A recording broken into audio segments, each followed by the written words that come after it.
कुंडली के 12 अलग अलग घरों में लग्न स्वामी की स्थिति को समझने से आपको लक्ष्य, अवसर और जीवन की मुख्य अभिव्यक्ति क्या है, इसकी गहरी अभिव्यक्ति मिलेगी। हालांकि सबसे गहरी अभिव्यक्ति, सबसे सुंदर अभिव्यक्ति तब आएगी जब आप लग्न नक्षत्र स्वामी की स्थिति, कुंडली के विभिन्न घरों में उसकी स्थिति को देख पाएंगे।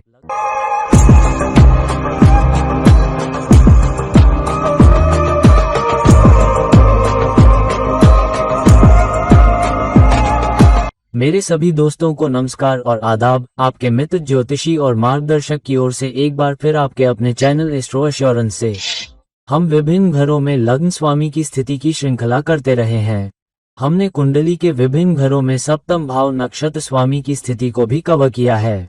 आज हम लग्न नक्षत्र स्वामी की स्थिति के बारे में जानेंगे, जिसका अर्थ है कि लग्न का नक्षत्र जो भी हो और लग्न के जिस अंश पर नक्षत्र का अंश हो और कुंडली के 12 अलग अलग भावों में स्वामी की स्थिति। यह मेरी सबसे अच्छी व्याख्या है। डीएनए स्तर पर सबसे गहरी अभिव्यक्ति है। नींव के स्तर पर इसका क्या अर्थ है और यह हमारे लिए क्या प्रकट करता है। तो लग्न नक्षत्र स्वामी यदि यह पहले भाव में है तो ये बहुत ही गहरा और बहुत गहरा संरेखन है, क्योंकि अब लग्न स्वामी पहले भाव में ही आ गया है, जिसका अर्थ है कि यह उसी भाव में है जिसमें लग्न है। जब ये कुंडली के पहले भाव में स्थित होता है तो गहरे स्तर पर इसका अर्थ है या ये दर्शाता है व्यक्ति की अपनी मूल पहचान के बीच एक बहुत ही गहरा संरेखन। उनकी मूल पहचान क्या है, वे दुनिया में कैसे प्रतिनिधित्व करना चाहते हैं और बाहरी व्यक्तित्व, लोग उन्हें कैसे देखते हैं, समाज उन्हें कैसे देखता है। और यह स्थान ये भी दर्शाता है कि आत्मा की सबसे गहरी पहचान क्या है, आत्मा को क्या प्रेरित करता है, आपके कर्म को क्या प्रेरित करता है, कर्म संबंधी सबक, और वे आपकी अपनी अभिव्यक्ति, आपकी आत्मा अभिव्यक्ति के माध्यम से सीधे कैसे प्रसारित होते हैं। आप बाहरी दुनिया के सामने खुद को कैसे व्यक्त कर रहे हैं। अब स्थान के प्रमुख पहलू क्या है? एक गहन आत्मा केंद्रितता है। व्यक्ति हमेशा मुझे, खुद को देखता है और मैं क्या कर रहा हूँ, मैं कहाँ जा रहा हूँ, मुझे क्या करना चाहिए, मेरा क्या मतलब है। आत्मा की सबसे गहरी अभिव्यक्ति क्या है? आत्मा की सहज प्रेरणा क्या है और इसे कैसे निर्देशित किया जाएगा, और यह आपकी आत्मा अभिव्यक्ति के माध्यम से निर्देशित होता है। और व्यक्ति स्वयं की एक मजबूत आत्मा प्रक्रिया करता है।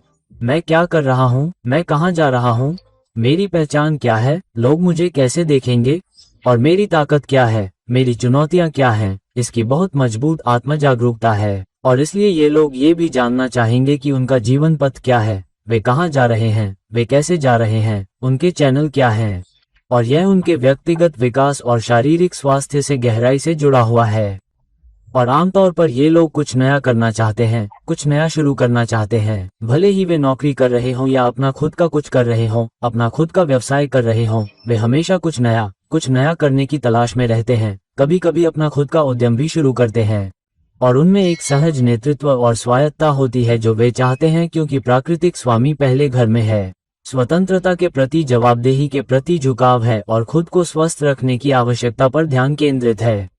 मुझे अपने स्वास्थ्य को ठीक रखने की आवश्यकता है। तो कुल मिलाकर यह स्थिति आमतौर पर अच्छे स्वास्थ्य और व्यक्ति के मजबूत संविधान का संकेत देती है।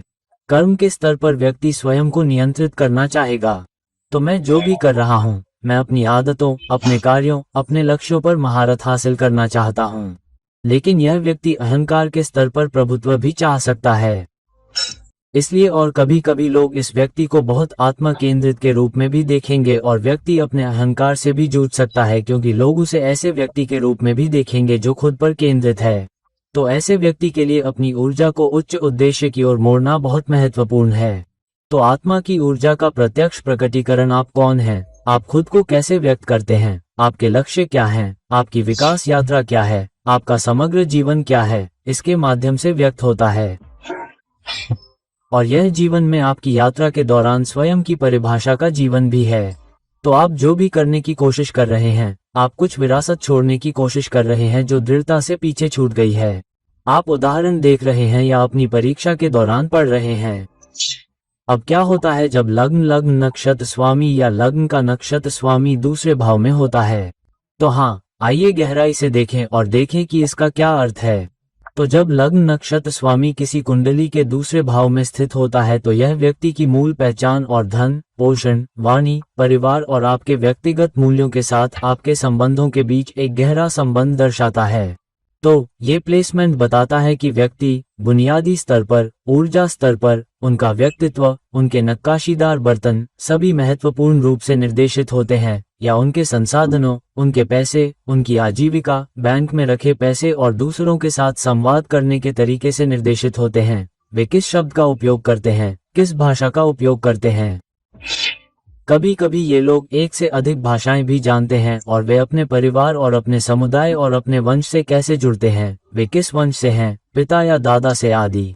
तो इस प्लेसमेंट का मुख्य पहलू भौतिक सुरक्षा पर अधिक ध्यान केंद्रित करना भी है। संसाधनों पर ध्यान केंद्रित किया जाता है। ध्यान इस बात पर होता है कि मुझे पैसे कहाँ से मिल रहे हैं, मैं कहाँ बचत कर रहा हूँ, मेरी संपत्ति कहाँ है। इसलिए व्यक्ति स्वाभाविक रूप से बहुत ही साधन संपन्न होता है और ये देखता है कि मैं इन सभी चीजों का प्रबंधन कैसे करने जा रहा हूँ। बहुत व्यवहारिक भी, और यह व्यक्ति वित्तीय सुरक्षा की भावना को भी महत्व देगा। इसलिए उसकी सुरक्षा उसकी वित्तीय सुरक्षा में निहित है। इसलिए ये लोग हमेशा मूर्त संपत्ति बनाने की ओर देखते रहेंगे और यह उनके जीवन का केंद्रीय विषय बन जाएगा। यह मेरा ध्यान है, मैं इसी से प्रेरित रहूंगा। यह मेरी स्वाभाविक इच्छा है कि मैं एक स्थिर और आरामदायक नींव स्थापित करूं। इसलिए परिवार से एक मजबूत संबंध, वंश से एक मजबूत संबंध, पैतृक विरासत, परंपराओं से एक मजबूत संबंध। इसलिए ये लोग अपने परिवार और अपनी पारिवारिक पृष्ठभूमि से एक मजबूत आत्मसम्मान और दूसरों के प्रति गहरी जिम्मेदारी की भावना प्राप्त करेंगे। अब इसका क्या अर्थ है? जब लग्न नक्षत्र स्वामी तीसरे भाव में होता है। अब जब लग्न नक्षत्र स्वामी कुंडली के तीसरे भाव में स्थित होता है तो यह आपकी अपनी पहचान के बीच एक बहुत मजबूत संबंध दर्शाता है कि मैं कैसा हूँ, मैं कौन हूँ, और दूसरों के साथ संवाद करने की आपकी क्षमता, पहल करने की आपकी क्षमता। अब तीसरा भाव, जैसा कि हम जानते हैं, ये भी दर्शाता है कि आप दूसरों को कैसे प्रभावित कर सकते हैं, आप दूसरों के साथ कैसे खुद को प्रकट और स्थापित कर सकते हैं। यह इस बात से होता है कि आप खुद को कैसे पेश करते हैं और अपने आसपास के लोगों के साथ कैसे संबंध और बातचीत करते हैं। आप कहाँ पहल कर रहे हैं, आप कहाँ प्रयास कर रहे हैं, क्योंकि तीसरा भाव प्रयास का भी भाव है। तो बुनियादी स्तर पर प्रयास, पहचान, संचार, दूसरों को प्रभावित करना, ब्रांडिंग स्वयं वह गुण है जो व्यक्ति को दिया जाता है। तो ये स्थान व्यक्तिगत प्रयास और साहस की एक मजबूत भावना और अपने लक्ष्यों को आकार देने में एक मजबूत मानसिक क्षमता और चपलता को दर्शाता है। एक की जीवन यात्रा, एक की आप जानते हैं कि आपके संगठन द्वारा, आपकी टीम द्वारा आपको क्या लक्ष्य दिए गए हैं। और भाई बहनों के साथ भी बहुत मजबूत संबंध है। ये लोग छोटी यात्राएं करना भी पसंद कर सकते हैं, छोटी यात्राएं कर सकते हैं। उन्हें लंबी छुट्टियां पसंद नहीं हैं। अगर वे दूर जाना भी चाहते हैं तो वे छोटी अवधि की छुट्टियां लेना चाहेंगे, शायद कुछ दिनों या कुछ हफ्तों के लिए। और इसलिए मानसिक चपलता बहुत महत्वपूर्ण है। संचार, लेखन, और ये लोग कुछ बौद्धिक खोज का पालन करेंगे। मैंने कई बार देखा है, इस स्थान के साथ लोग बहुत अच्छे लेखक हो सकते हैं, क्योंकि आप लेखन के माध्यम से क्या कर रहे हैं, लेकिन दूसरों को प्रभावित कर रहे हैं और अपने हाथों के माध्यम से, नृत्य के माध्यम से, लेखन के माध्यम से, कलात्मक अभिव्यक्ति के माध्यम से, अपने शब्दों के माध्यम से खुद को व्यक्त करने में बहुत मानसिक रूप से कुशल हैं। कुछ लोग, इनमें से कुछ लोग बहुत अच्छे कवि भी हो सकते हैं। इन लोगों में पहल करने और चुनौतियों का सामना करने की स्वाभाविक क्षमता होती है, और जब भी वे स्वयं प्रयास करते हैं, स्वयं सोचते हैं, तो उनमें बहुत साहस होता है। वे दूसरों के सामने भी बहुत साहस दिखाते हैं और ये दूसरों में भी दिखाई दे सकता है। चूंकि ये लोग बहुत मजबूत होते हैं, वे उद्यमिता में अच्छे होंगे, वे नए विचारों और अवधारणाओं को आगे बढ़ाने में बहुत अच्छे होंगे। इसलिए बहुत से लोग इन लोगों के साथ जाना चाहेंगे, और जाहिर है, जैसा कि मैंने कहा, भाई बहनों और आपके साथियों का प्रभाव भी आप पर बहुत मजबूत होगा। तो कुल मिलाकर यह एक ऐसी स्थिति है जहाँ रिश्ते महत्वपूर्ण हैं, जहाँ रिश्ते, कुछ कनेक्शन और उनके साथ आपका संवाद, उनके साथ आपकी पहल और आपका स्वयं का प्रयास ये तय करता है कि आपका जीवन किस दिशा में आगे बढ़ेगा। अब जब लग्न नक्षत्र का स्वामी कुंडली के चौथे भाव में होता है, अब हम जानते हैं कि लग्न नक्षत्र स्वामी उस नक्षत्र का स्वामी होता है जो लग्न के इस अंश के साथ मेल खाता है। लग्न का जो भी अंश नक्षत्र के उस अंश के साथ मेल खाता है, वह स्वामी, जब वह किसी निश्चित भाव में स्थित होता है तो हम उस पर गहराई से विचार करते हैं। और यहाँ आज हम बात कर रहे हैं हम उन भावों की संख्या के बारे में बात कर रहे हैं जो स्थित हैं, और अब हम चौथे भाव के बारे में बात कर रहे हैं। तो चौथे भाव में लग्न नक्षत्र की स्थिति या उपस्थिति बहुत मजबूत संकेतक है कि व्यक्ति की भावनात्मक भलाई, व्यक्ति का घरेलू जीवन कैसा है और व्यक्ति संतुष्टि, आंतरिक शांति को कैसे देख रहा है। आपको क्या संतुष्ट करता है, आपको क्या शांति देता है, यही अभिव्यक्ति है और यही वह है जिसे व्यक्ति देख रहा है। व्यक्ति हमेशा अपने जीवन को प्रकट करने और आगे बढ़ने के लिए आंतरिक शांति की तलाश में रहता है। ये स्थान किसी की मूल पहचान और भावनात्मक नींव के साथ एक बहुत मजबूत संबंध का भी सुझाव देता है। ध्यान रहे, चौथा भाव आपकी भावनात्मक खुशहाली, भावनात्मक संतुष्टि और आपको खुश रखने वाली चीजों को भी दर्शाता है। इसलिए व्यक्ति की मुख्य पहचान उसकी बुनियादी भावनात्मक नींव में भी निहित होती है। आप अपनी भावनाओं के साथ कितने शांत हैं, आप कितने खुश और संतुष्ट हैं, और आपके घरेलू जीवन में आपका अपने साथ कैसा संबंध है। इसलिए व्यक्ति के लिए सबसे महत्वपूर्ण पहलू है दूसरों की देखभाल करने वाला, पोषण करने वाला और दूसरों का समर्थन करने वाला होना।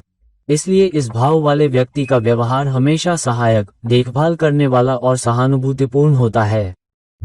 और इस भाव वाले व्यक्ति स्वाभाविक रूप से अपने भावनात्मक माहौल, लोगों की नजरों और अपने आसपास के लोगों के व्यवहार के प्रति भी बहुत संवेदनशील होते हैं। इसलिए बहुत कम ही ऐसा होगा कि जब कोई और भावनात्मक रूप से परेशान हो और यह व्यक्ति उससे बात न करे, तो वह व्यक्ति उससे सहानुभूति न दिखाए, उसे सहारा न दे या कम से कम यह न पूछे, आप कैसे हैं, क्या आप ठीक हैं, उद्धरण चिन्ह वगैरह। तो भावनाओं से बहुत गहरा संबंध होता है, और माँ से, घर से, घर के माहौल से और मातृभूमि से भी। कई बार ऐसे लोग जब वे विदेश में काम कर रहे होते हैं या विदेश में रहते हैं, तब भी मातृभूमि से उनका संबंध बहुत मजबूत होता है। वे बहुत सी चीजें करते हैं जो वे अपने मातृभूमि के लोगों के साथ करते हैं, उनसे दोस्ती करते हैं, उनके साथ नेटवर्क बनाते हैं और इसी तरह। तो ऐसे व्यक्ति का लक्ष्य घरेलू सामंजस्य और आंतरिक शांति होगी जिसकी वे हमेशा तलाश करते हैं। अब जब लग्न नक्षत्र का स्वामी पंचम भाव में होता है, जिसका अर्थ है कि नक्षत्र का स्वामी जो लग्न की डिग्री के साथ मेल खाता है, वो पंचम भाव में चला जाता है। तो लग्न नक्षत्र का स्वामी पंचम भाव में है, तो इस स्थान का क्या अर्थ है? तो अब हम जानते हैं कि पंचम भाव रचनात्मकता, बच्चों के रोमांस, नौकरी में बदलाव, करियर में बदलाव और रचनात्मकता दिखाने की आपकी क्षमता का घर है। पांचवा भाव प्रस्तुति का भी भाव है। आप अपनी बौद्धिक खोज, रचनात्मकता और भावनात्मक जुड़ाव को पांचवें भाव के माध्यम से कैसे प्रस्तुत कर पाते हैं। ध्यान रहे कि पांचवें भाव से भावनात्मक जुड़ाव रोमांस और रचनात्मकता के माध्यम से होता है, क्योंकि आप किसी और के साथ अपने भावनात्मक अंतरंग संबंध के माध्यम से बच्चे पैदा करते हैं। इसलिए ये रचनात्मकता का भी एक मजबूत भाव है। इसलिए ये स्थान बताता है कि आपकी मूल पहचान, आपके मूल स्तर पर, आपके डीएनए स्तर पर, और आप खुद को रचनात्मक रूप से, बौद्धिक रूप से कैसे व्यक्त करते हैं और उसका उपयोग करके आप कैसे आनंद का अनुभव करते हैं, के बीच एक मजबूत संबंध है। क्योंकि पांचवा भाव आपकी रुचियों, आपके शौक, आपको क्या करना पसंद है, आपको क्या करना पसंद है, का भी भाव है। इसलिए ऐसे लोगों के अंदर हमेशा एक बहुत ही रचनात्मक और अभिव्यंजक मूल होगा और इसी तरह वे इसे गहराई से प्रकट भी करेंगे, और इसलिए ये लोग बहुत कलात्मक, बहुत चंचल, बहुत साधन संपन्न होते हैं और रचनात्मकता के माध्यम से खुद को व्यक्त करने के विभिन्न तरीके रखते हैं, चाहे वो कविता, लेखन या रोमांस के माध्यम से हो। इसलिए इन लोगों में बहुत आकर्षण होगा। वे बहुत ही सहज होंगे और वे अपने काम से जुड़ी अपनी अभिव्यक्ति में भी बहुत अच्छे होंगे। वे बहुत ही रचनात्मक होंगे। तीसरा घर रचनात्मकता का है, जो आपके व्यक्तिगत संबंध में काम पर लोगों को प्रभावित करने के माध्यम से भी हो सकता है। लेकिन पांचवा घर रोमांस, शौक और खुद को मंच पर प्रस्तुत करने से भी जुड़ा है। इसलिए इन लोगों की बौद्धिक कुशाग्रता बहुत मजबूत होती है। पांचवा घर सीखने का भी घर होता है। इसलिए ये लोग बुनियादी स्तर पर हमेशा कुछ न कुछ सीखते रहेंगे। उनका दिमाग तेज होगा, उनके पास बहुत मजबूत अवलोकन होगा और इसके माध्यम से वे लोगों से बारीकियों को भी समझेंगे। इसलिए वे बौद्धिक अनुकरण का आनंद लेते हैं। वे कुछ बौद्धिक चुनौतियों का आनंद लेते हैं जिन्हें खुद को साबित करने के लिए कहा जाता है। ये लोग बहुत अच्छे नेता भी हो सकते हैं, क्योंकि वे दूसरों को सिखाने में भी बहुत अच्छे हो सकते हैं और इसलिए गहरी सोच, विश्लेषण, विश्लेषणात्मक दिमाग और फिर उस अनुभव को आगे बढ़ाते हुए दूसरों को भी सिखा सकते हैं। इसलिए रोमांस, रचनात्मकता, अभिव्यक्ति के माध्यम से बच्चों के साथ रचनात्मकता के साथ मजबूत संबंध है और यह आपके करियर में बदलाव का भी स्थान है। आमतौर पर ऐसे लोग स्थिर रहना पसंद नहीं करते हैं, वे निरंतर आगे बढ़ते रहते हैं, जीवन में कुछ करते रहते हैं। तो कुल मिलाकर यह सबसे मजबूत अभिव्यक्ति है। और लग्न नक्षत्र स्वामी का 5वें घर में जाना खुद को कैसे प्रकट करेगा। अब यदि लग्न नक्षत्र स्वामी छठे घर में है, तो छठे घर में लग्न नक्षत्र स्वामी का क्या अर्थ है। यहाँ हमारा मतलब उस नक्षत्र से है जो लग्न की डिग्री के साथ मेल खाता है। जब वो नक्षत्र स्वामी विभिन्न घरों में जा रहा है, अब हम छठे घर के बारे में बात कर रहे हैं। तो यह एक ऐसा स्थान है जहां लग्न नक्षत्र स्वामी अन्य लोगों के प्रति योगदान दे रहा है, या एक महत्वपूर्ण योगदान दे रहा है, दूसरों की सेवा करने में, चुनौतियों पर काबू पाने में, प्रतिस्पर्धा पर काबू पाने में, उन लोगों पर काबू पाने में जो आपके प्रति नकारात्मक ध्यान रखते हैं। लेकिन ये दैनिक प्रयासों, दिन प्रतिदिन के व्यायाम, दिन प्रतिदिन की गतिविधियों, दिन प्रतिदिन के अनुशासन का भी घर है। तो ये प्लेसमेंट बताता है कि किसी की मूल पहचान और आपकी रचनात्मकता के साथ समस्याओं को सुलझाने, सेवा करने, दूसरों की मदद करने के लिए एक बहुत मजबूत संबंध है। ये लोग आमतौर पर न केवल अपने स्वास्थ्य का ध्यान रख सकते हैं या उन्हें स्वास्थ्य का ध्यान रखने के लिए मजबूर किया जाएगा, क्योंकि कभी कभी उन्हें कोई पुरानी बीमारी भी दी जाती है। उन्हें छोटी छोटी चीजें दी जा सकती हैं, लेकिन यह एक ऐसा प्लेसमेंट भी है जहां इन लोगों को अपने टीम के सदस्यों, जो उनके अधीन काम कर रहे हैं, के साथ नियमित रूप से बहुत सारे संघर्ष समाधान करने होंगे। तो ये थोड़ा कठिन प्लेसमेंट है। हालांकि यह व्यक्ति बहुत सेवाभावी और बड़ी समस्या सुलझाने वाला है। तो इस व्यक्ति के सामने आने वाली सबसे बड़ी समस्या का समाधान न केवल अपने लिए बल्कि दूसरों के लिए भी करेगा। इसलिए ये लोग उन स्थितियों में कामयाब होते हैं जहां कुछ दबाव होता है, जहां कुछ व्यवहारिक समाधान निकालने होते हैं। और ये लोग मैनेजमेंट में बहुत अच्छे हो सकते हैं, एडमिनिस्ट्रेशन में भी बहुत अच्छे हो सकते हैं, काम को सौंपने में भी बहुत अच्छे हो सकते हैं, और एक ही समय में कई चीजों में अपने हाथ और पैर रख सकते हैं, हवा में बहुत सारी गेंदों को उछाल सकते हैं। कुल मिलाकर ये लोग चुनौतियों का सामना करने, लोगों की बाधाओं को पार करने, प्रतिस्पर्धी स्थिति से पार पाने, दुश्मनों पर काबू पाने में बहुत लचीले होते हैं। लेकिन आमतौर पर इन लोगों में न केवल विरोधियों पर काबू पाने बल्कि अपने काम में प्रतिस्पर्धा के लिए रणनीति विकसित करने की भी मजबूत क्षमता होगी, अपने व्यवसाय में भी, और इसके माध्यम से वे चमकने में सक्षम होंगे। इसलिए दिन प्रतिदिन की दिनचर्या पर ध्यान केंद्रित किया जाएगा, बहुत अनुशासित, लोगों के स्वास्थ्य की सेवा करना, ये देखना कि आप समस्याओं को कैसे हल करने में सक्षम हैं। इसलिए पृथ्वी का बहुत सारा जीवन समग्र अनुशासन से गुजर रहा है, समस्याओं को सुलझाना और आपत्तियों पर काबू पाना, प्रतिस्पर्धा पर काबू पाना। अब जब लग्न नक्षत्र स्वामी कुंडली के सप्तम भाव में होता है, अब लग्न नक्षत्र स्वामी क्या होता है। नक्षत्र का स्वामी जो लग्न की डिग्री के साथ मेल खाता है और वह नक्षत्र स्वामी सप्तम भाव में जाता है। तो इसका क्या मतलब है। कुंडली के 7वें भाव में लग्न नक्षत्र स्वामी की स्थिति बहुत महत्वपूर्ण है, ये देखते हुए कि आप दूसरों के साथ दिन प्रतिदिन कैसे व्यवहार कर पाते हैं। ये दूसरों के साथ संबंध, साझेदारी, जान पहचान बनाने और बनाए रखने की आपकी क्षमता है, और फिर एक मजबूत टीम प्लेयर की तरह दूसरों के साथ काम करने की आपकी क्षमता का एक मजबूत एहसास है। इसलिए यह व्यक्ति आमतौर पर टीम की स्थिति में या साझेदारी की स्थितियों में बहुत अच्छा प्रदर्शन करेगा जहां आपको दूसरों के साथ काम करने की आवश्यकता होती है। इसलिए यह स्थान किसी की मूल पहचान के साथ बहुत मजबूत संबंध का भी सुझाव देता है। आपकी मूल पहचान और आपकी क्षमता, साझेदारी करने की आपकी क्षमता क्या है। लेकिन इस स्थान पर आपके सार्वजनिक संपर्क में, लोगों के साथ दिन प्रतिदिन के आधार पर व्यवहार करने की आपकी क्षमता में चतुराई और कूटनीति की भी आवश्यकता होती है। छठा भाव वैसे भी दिन प्रतिदिन का भाव है, सप्तम भाव दिन प्रतिदिन के संवाद, लोगों के साथ दिन प्रतिदिन के व्यवहार का भाव है। वे सभी लोग जो दूसरे हैं, लग्न आप हैं, तो सप्तम भाव दूसरों का है। इस स्थिति का मुख्य संकेत ये भी है कि यह व्यक्ति आमतौर पर रिश्तों पर ध्यान केंद्रित करने वाला हो सकता है। इस व्यक्ति का मूल भी रिश्तों पर ध्यान केंद्रित करने वाला होता है। इस स्थिति वाले व्यक्ति स्वाभाविक रूप से लोगों के साथ काम करने, टीम में काम करने, सामंजस्य और संतुलन की तलाश में रहते हैं। वे बहुत मिलनसार होते हैं और वे उन स्थितियों में बहुत अच्छा करते हैं जहां उन्हें लोगों के साथ काम करना पड़ता है, और एक ऐसा माहौल होता है जहां बहुत सहयोगात्मक माहौल होता है, जहां कुछ 2-3 लोग या एक टीम मिलकर एक लक्ष्य प्राप्त कर सकते हैं। और इस तरह ये लोग दूसरों की जरूरतों के साथ अपनी जरूरतों को भी संतुलित करते हैं। इसलिए परिचितों, रिश्तों और साझेदारी के प्रति उनका दृष्टिकोण बहुत संतुलित होता है और रिश्ते उनके जीवन में केंद्रीय विषय बन जाते हैं, लेकिन कई बार यह उनके लिए नुकसानदायक भी हो सकता है। वे दूसरों की सेवा करने के लिए अपने रास्ते से हट भी जाते हैं, जिसके कारण उन्हें कष्ट भी उठाना पड़ सकता है।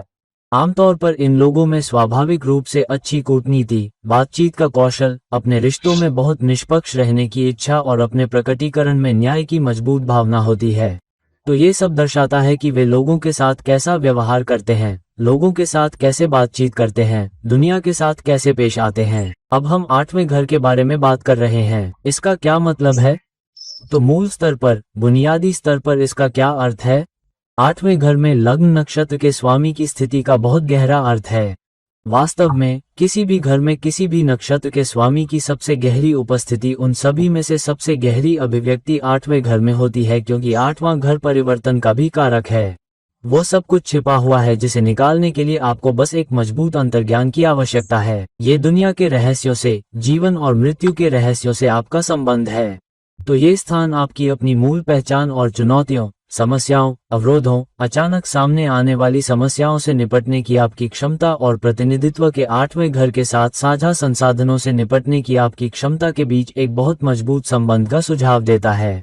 आमतौर पर ऐसे लोग गहरी अभिव्यक्ति के कारण कुछ तांत्रिक विद्याओं की ओर भी झुकाव रखते हैं।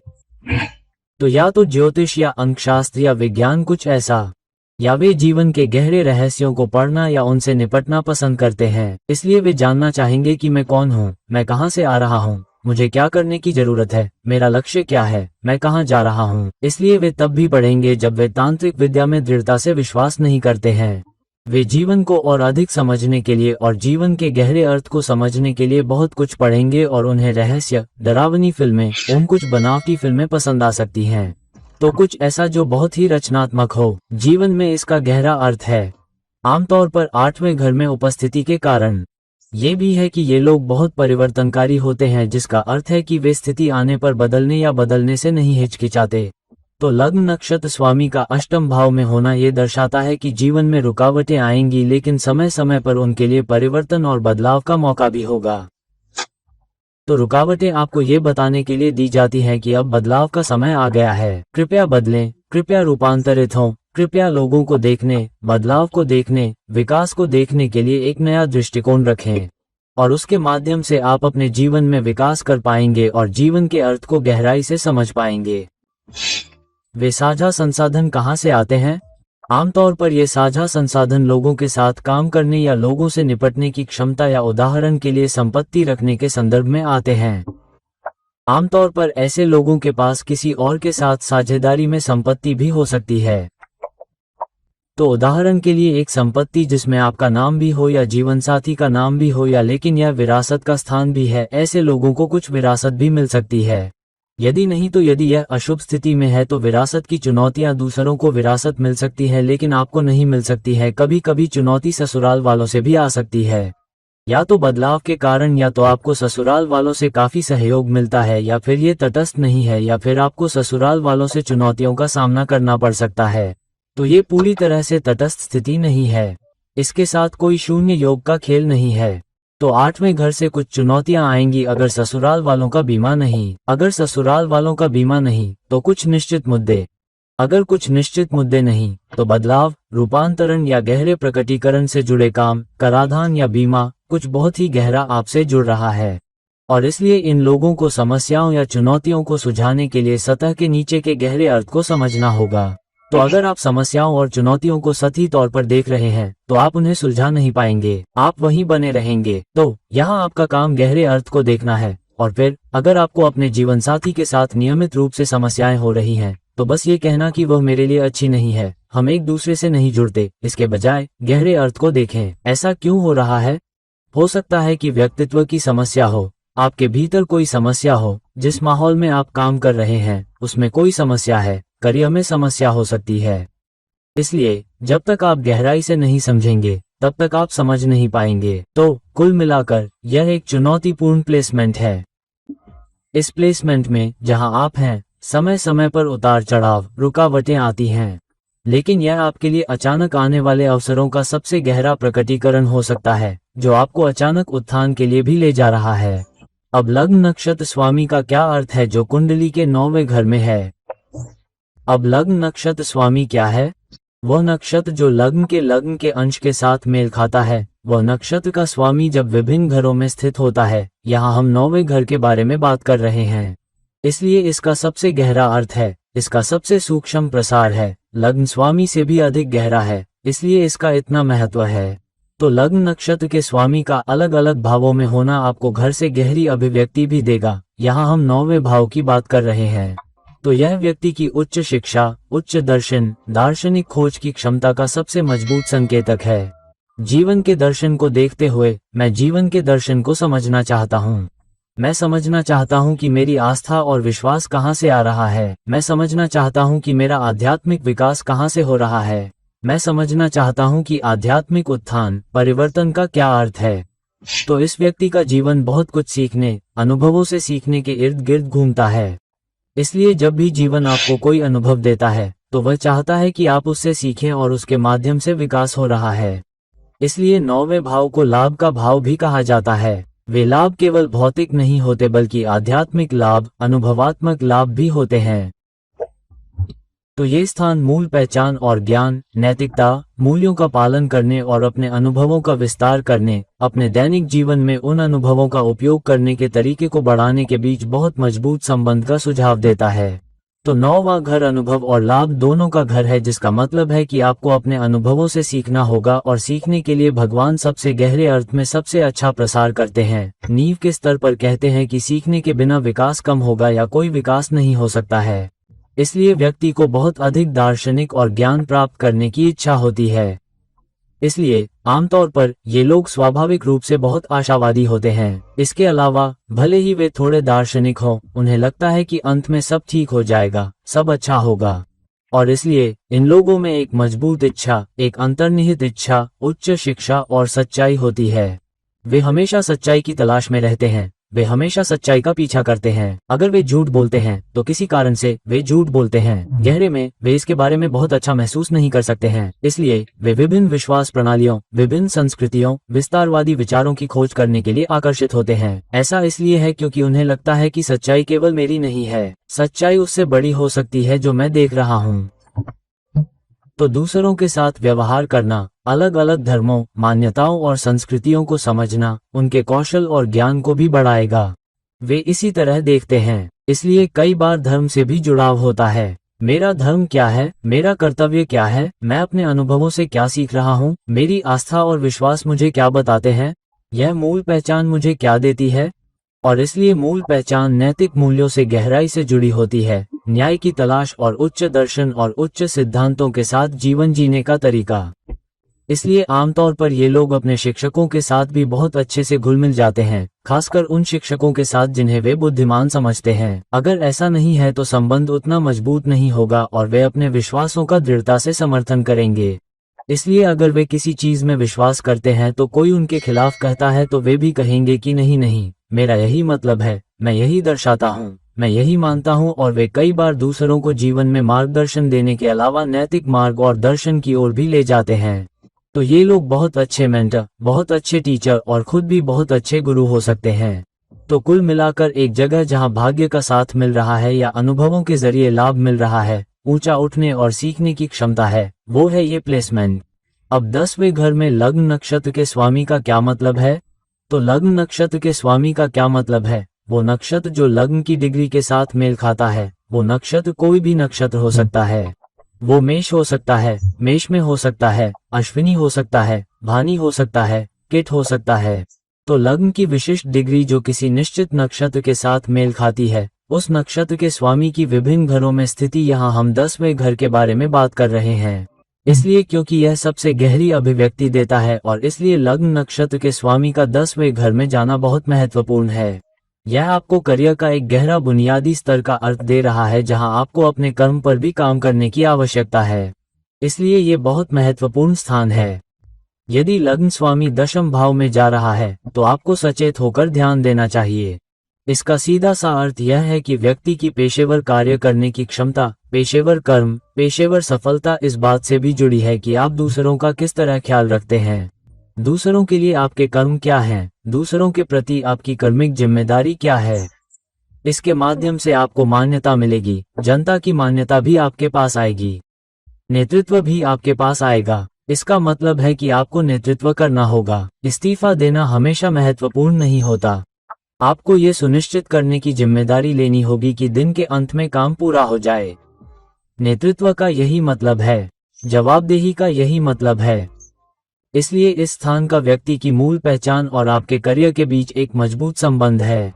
जनता की स्थिति, काम पर आपको कैसे देखा जाता है, आपके वरिष्ठ आपको कैसे देखते हैं, आपके सहकर्मी आपको कैसे देखते हैं और आपने किस तरह की उपलब्धियां हासिल की हैं।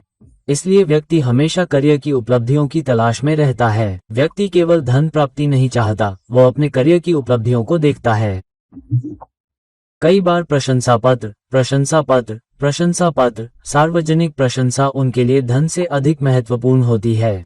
इसलिए पुरस्कार या अवार्ड पुरस्कार से भी अधिक महत्वपूर्ण है और वे कभी नहीं कहेंगे कि अच्छी प्रशंसा और मान्यता का कोई मूल्य नहीं है। इसलिए कुल मिलाकर ये लोग इस बात से भी प्रेरित होते हैं कि उन्हें किस तरह के सार्वजनिक सम्मान मिलते हैं, साथ ही मुझे सार्वजनिक जिम्मेदारी और विकास भी मिलता है। इसलिए ये लोग हमेशा विकास की तलाश में रहते हैं, जिसमें पद के साथ साथ जिम्मेदारी भी आती है। केवल पद की जिम्मेदारी नहीं, बल्कि आमतौर पर इन लोगों को पहले काम करना होता है और भूमिका मिलने से पहले अपनी योग्यता का प्रदर्शन करना होता है। इसलिए आमतौर पर उन्हें भूमिका पाने के लिए कड़ी मेहनत करनी पड़ती है। इसलिए ये लोग स्वाभाविक रूप से महत्वाकांक्षी होते हैं, वे बहुत अनुशासित होते हैं और इसलिए हासिल करने और पहचान पाने की इच्छा बहुत मजबूत होती है, खासकर उस क्षेत्र में जिसे उन्होंने चुना है, न कि बस उन्हें धकेल दिया जाए। उन्होंने एक निश्चित क्षेत्र चुना है, तो वे वास्तव में चाहते हैं कि मुझे पहचाना जाए और मैं इस क्षेत्र में एक निश्चित स्थिति हासिल करना चाहता हूँ। आमतौर पर महत्वाकांक्षाएं बहुत ऊंची होती हैं और इसलिए उनकी मूल पहचान उनके काम के बारे में जनता की धारणा से भी जुड़ी होती है। वे केवल काम करने वाले के रूप में नहीं दिखना चाहते हैं, वे महत्वपूर्ण काम करने वाले, महत्वपूर्ण जिम्मेदारियां निभाने वाले और महत्वपूर्ण आउटपुट देने वाले के रूप में देखे जाना चाहते हैं। इसलिए यह एक बहुत ही मजबूत कार्य नीति, मजबूत नेतृत्व, विभिन्न प्रकार के नेताओं के साथ काम करने की क्षमता, उच्चाधिकारियों के साथ काम को बदलने और कुछ करने में सक्षम होने की मजबूत क्षमता है।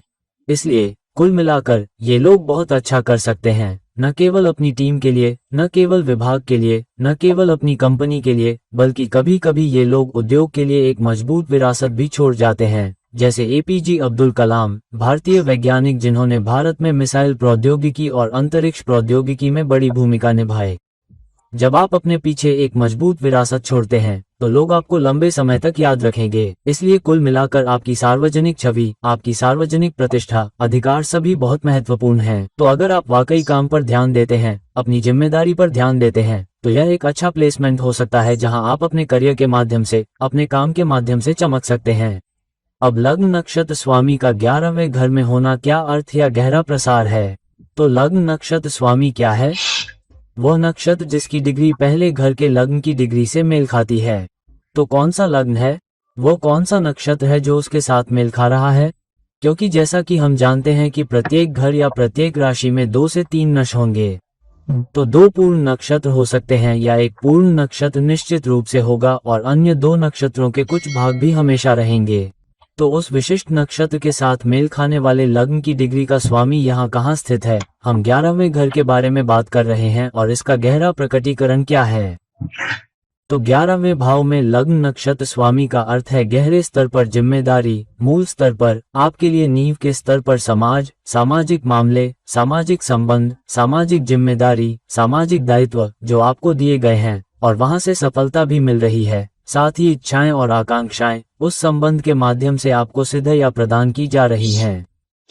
तो 11वें भाव में लग्न नक्षत्र स्वामी की स्थिति बहुत मजबूत संकेतक है, बहुत महत्वपूर्ण है। आपकी व्यक्तिगत क्षमता का सूचक है कि आप कुछ नया कर सकते हैं, बना सकते हैं और नेटवर्क बना सकते हैं और रचनात्मक रूप से नेटवर्किंग कर सकते हैं और फिर कुछ बड़ा कर सकते हैं और उस नवाचार के माध्यम से अपने लक्ष्यों को प्राप्त कर सकते हैं। उस नेटवर्किंग के माध्यम से, लोगों से जुड़ने की आपकी क्षमता के माध्यम से, परिचितों को विकसित करने की आपकी क्षमता के माध्यम से। तो यह मजबूत स्थिति किसी की मूल पहचान और आपकी इच्छाओं को प्रकट करने की आपकी क्षमता के बीच बहुत मजबूत संबंध का सुझाव देती है, चाहे वह रिश्ते में हो, काम में हो या सामाजिक दायित्वों में। तो आप किसी भी कारण से सामूहिक सफलताओं को भी देख रहे हैं।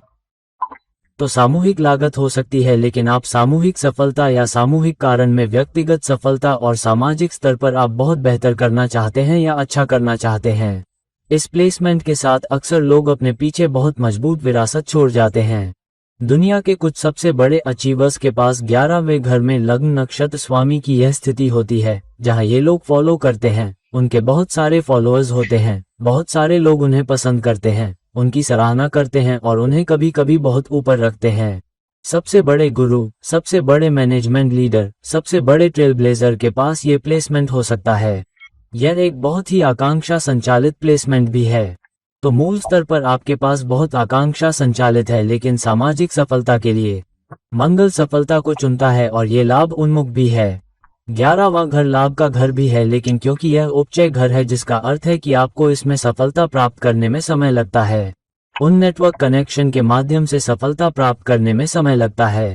तो सामाजिक जुड़ाव के बिना, सामाजिक जिम्मेदारियों के बिना, सामाजिक स्तर पर सामाजिक जिम्मेदारी से मजबूती से जुड़े बिना, समाज को वापस देने में सक्षम होने के लिए, उसके बिना, आगे बढ़कर नेतृत्व करने की क्षमता के बिना, कई बार सफलता और लाभ आपके लिए नहीं होते हैं। हालांकि यह एक ऐसा स्थान भी है जहां एक भौतिकवादी ड्राइव भी आपको प्राप्त करने में सक्षम बनाता है, क्योंकि 11वां घर आपकी इच्छाओं और आकांक्षाओं का भी घर है। इसलिए कई बार आपकी इच्छाएं भी सिद्ध होती हैं या आपको उन्हें पूरा करने का अवसर दिया जाता है। हालांकि एक बड़ी इच्छा जो पूरी होती है वह कुछ सामाजिक संबंध, कुछ सामाजिक जिम्मेदारी भी होती है या आपके नेटवर्क कनेक्शन के माध्यम से प्राप्त होती है। कभी कभी सबसे बड़ी उपलब्धि किसी ऐसे व्यक्ति के माध्यम से भी आ सकती है जिससे आप संबंधित हैं, या एक साथी, या यहाँ तक कि एक जीवन साथी जिसके साथ आप एक दोस्ताना संबंध बना रहे हैं या प्राप्त कर रहे हैं। तो आप एक दोस्ताना संबंध से शुरुआत करते हैं, किसी को जानते हैं और वह व्यक्ति अंततः आपका जीवन साथी या अधिक प्रतिबद्ध साथी बन जाता है। इसके अलावा कभी कभी आप एक ही विभाग में काम कर रहे होते हैं, एक ही या समान सामाजिक दायित्व में, और दो लोग एक साथ आते हैं, जैसे दो लोग एक ही सामाजिक कारण के लिए काम कर रहे हों और फिर साथ आते हैं। वे एक दूसरे को पसंद करते हैं और साथ आते हैं। तो कुल मिलाकर यह एक बहुत ही सामाजिक और नेटवर्क उन्मुख प्लेसमेंट है, और आप स्वाभाविक रूप से नेटवर्क स्वाभाविक कनेक्टर्स होने की संभावना रखते हैं। इसलिए कई बार आप अन्य लोगों को भी जोड़ते हैं और आप लोगों को एक साथ लाते हैं। इसलिए आप हमेशा किसी न किसी को जानते होंगे। कोई कहता है कि मुझे आपकी मदद चाहिए। ओह, मैं आपको बताता हूँ, मैं इस व्यक्ति को जानता हूँ। आप जाकर उस व्यक्ति से मिल सकते हैं, आप उसे मेरा नाम बता सकते हैं, यह उनका नंबर है और मुझे यकीन है कि वे आपकी मदद कर पाएंगे। तो यह वो प्लेसमेंट है जहाँ आप न केवल अपनी मदद कर सकते हैं या किसी कारण की मदद कर सकते हैं, बल्कि आप अपने सामाजिक संपर्क के कारण दूसरों की भी मदद कर सकते हैं। तो आमतौर पर एक व्यक्ति जो संबंध बनाने में बहुत कुशल होगा और अपने व्यक्तिगत लाभ, मित्रता, संगठन, समुदाय के अलावा समाज के सामूहिक लाभ को देखेगा, वह ध्यान केंद्रित करेगा, जो न केवल उपलब्धि के लिए बल्कि जीवन में उनकी सफलता के लिए भी महत्वपूर्ण होगा। अब कुंडली के 12वें घर में लग्न नक्षत्र स्वामी का क्या अर्थ है? तो अब हम लग्न नक्षत्र स्वामी से क्या समझते हैं? तो लग्न जो भी डिग्री उस नक्षत्र से मेल खाता है जो उस घर में, उस राशि में है, उसे लग्न नक्षत्र स्वामी कहा जाता है।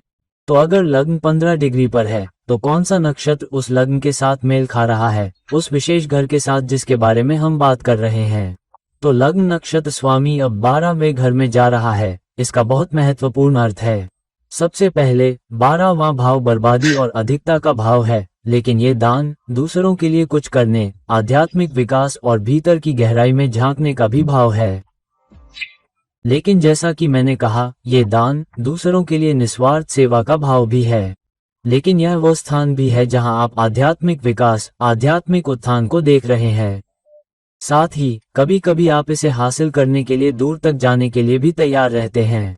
बहुत से लोग इस स्थान के कारण विदेशी कुलों, विदेशी संगठनों के लिए दूर तक काम करते हैं। इसलिए कुछ विदेशी संबंध भी होंगे, लेकिन आध्यात्मिक उत्थान की इच्छा हमेशा बनी रहेगी। कुछ लोग मोक्ष की भी तलाश में होंगे जिसे वे जीवन चक्र में जारी नहीं रखना चाहते। इसलिए ये स्थान आपकी अपनी मूल पहचान और भौतिक सीमाओं को पार करने की आपकी क्षमता के साथ बहुत मजबूत संबंध का सुझाव देता है। इसलिए भौतिक रूप से आप किसी भी चीज से सीमित नहीं रहना चाहते। आप जीवन में वह हासिल करना चाहते हैं जो आप चाहते हैं, लेकिन साथ ही अपने आध्यात्मिक पक्ष को भी प्रबंधित करने में सक्षम होना चाहते हैं। तो 12वां भाव अपव्यय और अधिकता का भाव है। अगर इससे मजबूत पाप ग्रह जुड़े हैं तो ऐसे व्यक्ति को जीवन जीने के लिए बहुत पैसा खर्च करना पड़ सकता है। बड़े ब्रांडों से उनका पुराना मजबूत संबंध हो सकता है। आप जानते हैं कि जीवन की अच्छी गुणवत्ता है, इसलिए कभी कभी वे अति कर सकते हैं, इसलिए उन्हें थोड़ा सावधान रहने की आवश्यकता है। लेकिन अगर यह बहुत मजबूत स्थिति में है तो वे हमेशा विदेशी कनेक्शन, विदेशी भूमि के माध्यम से कुछ अन्य सहायता प्राप्त करने में सक्षम होंगे। लेकिन साथ ही जीने में सक्षम होने के कारण, आत्मनिरीक्षण करने के लिए गहराई से देखने की क्षमता के कारण, ये लोग भी समस्या आने पर, चुनौती आने पर बदलने वाले पहले व्यक्ति होंगे। वहाँ अगर वे देखते हैं कि अगर मैं इसे बदलता हूँ, अगर मैं अपना व्यक्तित्व बदलता हूँ, अगर मैं चीजों को करने का तरीका बदलता हूँ, अगर मैं लोगों के प्रति काम करने के अपने दृष्टिकोण को बदलता हूँ, तो मुझे लाभ होगा। इसलिए ये लोग आत्मनिरीक्षण भी करेंगे। ये बहुत आशावादी स्थान भी है क्योंकि मीन राशि की ऊर्जा भी 12वें भाव में है। तो आमतौर पर इन लोगों में लोगों की मदद करने के लिए एक मजबूत आशावादी ऊर्जा होती है, ये सोचकर कि दूसरे लोग भी मेरी मदद करेंगे। और आदर्श दुनिया में हर किसी को एक दूसरे की मदद करनी चाहिए, और इस तरह वे अपने आध्यात्मिक कारणों, आध्यात्मिक आवश्यकता के प्रति समर्पण करके अपनी मुक्ति भी पालेंगे कि आध्यात्मिक स्तर पर मुझे भी दूसरों की मदद करने की जरूरत है। मुझे दूसरों का मार्गदर्शन करने में सक्षम होना चाहिए, मुझे दूसरों के लिए दान करने में सक्षम होना चाहिए, मुझे दूसरों के लिए प्रेरणा बनना चाहिए और इसी तरह। तो कुल मिलाकर आध्यात्मिक स्तर पर उनका मूल बहुत ही आत्मनिरीक्षणशील होता है और वे स्वाभाविक रूप से उन सभी चीजों की ओर आकर्षित होते हैं जो अदृश्य हैं। अवचेतन स्तर पर जीवन के रहस्य क्या हैं? अस्तित्व के रहस्य क्या हैं जो जीवन के भौतिक, अलौकिक पक्ष से परे हैं? क्योंकि यह ऐसा है जैसे एक पैर भौतिक दुनिया में हो और एक पैर आध्यात्मिक दुनिया में हो। इसलिए इन लोगों में आध्यात्मिकता की गहरी समझ होती है, आध्यात्मिकता के प्रति मजबूत झुकाव, आध्यात्मिक आत्मनिरीक्षण, अगर मैं इसे कह सकता हूँ। और अक्सर ये लोग भौतिकवादी खोज से बहुत अलग होते हैं। तो वे आमतौर पर भौतिकवादी व्यक्ति होते हैं, शायद सतही स्तर पर, जिसका अर्थ है ठीक है, मुझे यह मिल गया, मुझे यह मिल गया, मुझे यह मिल गया, मैं खुश हूँ। लेकिन गहरे स्तर पर उनका लगाव, आध्यात्मिक झुकाव, जीवन के गहरे रहस्यों की ओर होता है। तो इन लोगों में आमतौर पर बहुत मजबूत अंतर्ज्ञान भी होता है। वे कभी कभी यह जान पाते हैं कि कब कुछ होने वाला है, तो यह एहसास हो जाता है, उन्हें संकेत मिल जाता है, उन्हें ये डेजो फीलिंग भी होती है। तो आध्यात्मिक पक्ष की ओर एक मजबूत स्वाभाविक झुकाव होता है। आध्यात्मिक क्षेत्र भी, और कई बार त्याग करने के लिए ये लोग बहुत त्यागी हो सकते हैं। परिवार के लिए त्याग, दोस्तों के लिए त्याग, टीम के लिए त्याग, संगठन के लिए त्याग, वे ये भी हो सकते हैं। इसलिए 12वां घर सेना, डॉक्टरों, क्लिनिक और सभी का घर भी है क्योंकि ये लोग सबसे अधिक सहायक होते हैं। वे अपनी नींद भी त्याग देते हैं, वे अपना आराम त्याग देते हैं, कभी कभी वे दूसरों के लिए अपना जीवन भी त्याग देते हैं। तो यही कारण है कि यह करुणा, सहानुभूति, सार्वभौमिक प्रेम की प्रबल भावना, सभी के कल्याण की गहरी भावना, दुखों को दूर करने की प्रबल इच्छा का एक बहुत ही मजबूत प्रकटीकरण है। तो कुल मिलाकर आध्यात्मिक रूप से खुद को ऊपर उठाने के लिए यह एक बेहतर प्लेसमेंट है। तो दोस्तों, अब जब हमने कुंडली के 12 अलग अलग घरों में लग्न नक्षत्र के स्वामी की उपस्थिति या स्थान को देखा है, तो ये देखें कि आपका लग्न नक्षत्र का स्वामी कहाँ स्थित है, वह किस योग में है, किस दशा में स्थित है, क्योंकि वे आपके लिए अलग स्वाद लाएंगे। तो दोस्तों, इस वीडियो को लाइक करें, इसे शेयर करें, और अगर आप मुझसे व्यक्तिगत परामर्श चाहते हैं तो कृपया नीचे दिए गए लिंक पर मुझसे संपर्क करें और किसी अन्य वीडियो के साथ किसी अन्य समय पर बताएं। यह आपके मित्र ज्योतिषी हैं और मार्गदर्शन करने वाले अच्छे व्यक्ति हैं। नमस्ते।